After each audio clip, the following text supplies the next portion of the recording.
बैठक के लिए आपने आपका ये प्रदेश में काफी खराब स्थिति थी, रोज से ऊपर रहा है, क्या बड़े मुद्दे रहने वाले सरकार? विधानसभा का ये मानसून सत्र एक बहुत बड़ी आपदा इस बार बरसात के इस मौसम में पूरे प्रदेश ने जो झेली है उसके पश्चात हो रही है।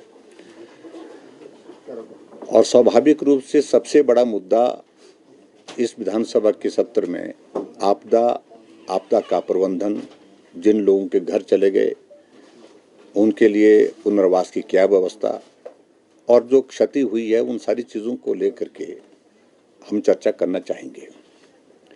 और इसलिए हम विधानसभा में आज नियम 67 के अंतर्गत हमने पूरे विधायक दल की बैठक में एक निर्णय किया कि हम सारे काम को स्थगित करके आग्रह करेंगे स्थगन प्रस्ताव के माध्यम से कि सबसे पहले इसी विषय पर चर्चा हो, तब तक लिए बाकी की सारी कार्यवाही स्थगित कर दिया जाए।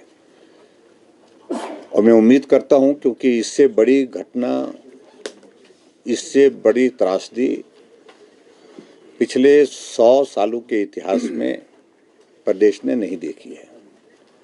और ऐसी परिस्थिति में हमारे इस प्रस्ताव का बहुत महत्व है।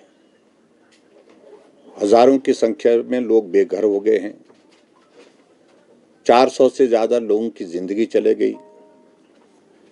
अभी भी प्रदेश में बहुत जगह सड़कें बहाल नहीं हो पाई, पानी की स्कीमें बहाल नहीं हो पाई हैं, बिजली बहाल नहीं हो पाई है, कम्युनिकेशन भी प्रभावित है।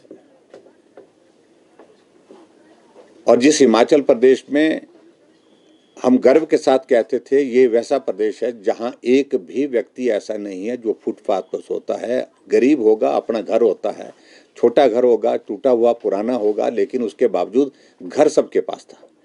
आज हिमाचल प्रदेश में इस त्रासदी के बाद ये परिस्थिति आ गई कि हजारों की संख्या में लोग बेघर हो गए। उनको उनका पुनर्वास किस प्रकार से किया जाए। लोगों के 400-400, 500-500 प्लांट्स जो 20-20, 25-25 सालों से फल दे रहे थे वो बगीचा ही चला गया। बाकी सरकारी संपत्ति को जो डैमेजेस हुए हैं वो तो है ही है, जो इंफ्रास्ट्रक्चर को, चाहे वो रोड्स हैं, चाहे वो और भवन है।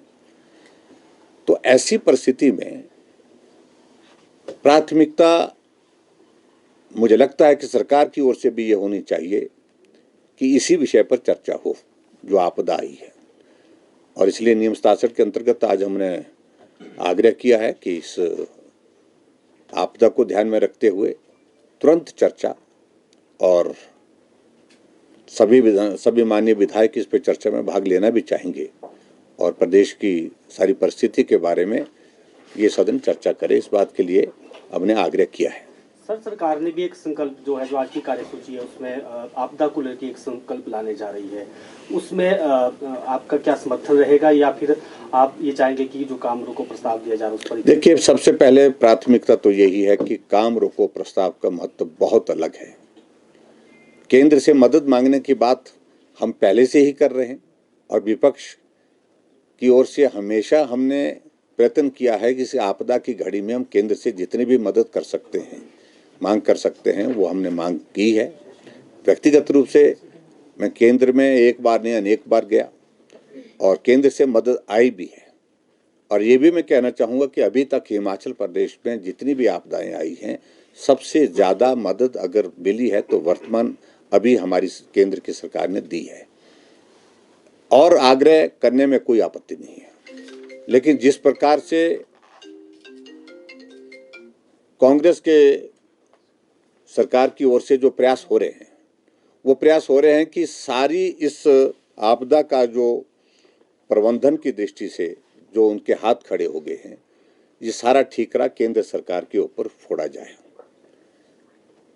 इसमें पहली जिम्मेवारी, सबसे बड़ी जिम्मेवारी प्रदेश सरकार की है और केंद्र सरकार लगातार मदद कर रही है और मदद करने का आग्रह कर रही है प्रदेश सरकार। तो केंद्र ने अभी मना नहीं किया कि हम नहीं करेंगे। तो इसलिए इस सारे विषय पर हम जब चर्चा होगी तो विचार करेंगे, लेकिन पहली हमारी प्राथमिकता सीधी है कि नियम 67 के अंतर्गत यानी कि स्थगन प्रस्ताव के माध्यम से इस पे चर्चा होनी चाहिए। सरकारी प्रस्ताव के माध्यम से चर्चा नहीं करनी चाहिए, क्योंकि महत्व इसका उस दृष्टि से है कि सारा कामकाज रोक करके जो नुकसान हुआ है, लोगों की जिंदगी चले गई है, पूरा प्रदेश तबाह हुआ इस आपदा के कारण, उस पर चर्चा होनी चाहिए।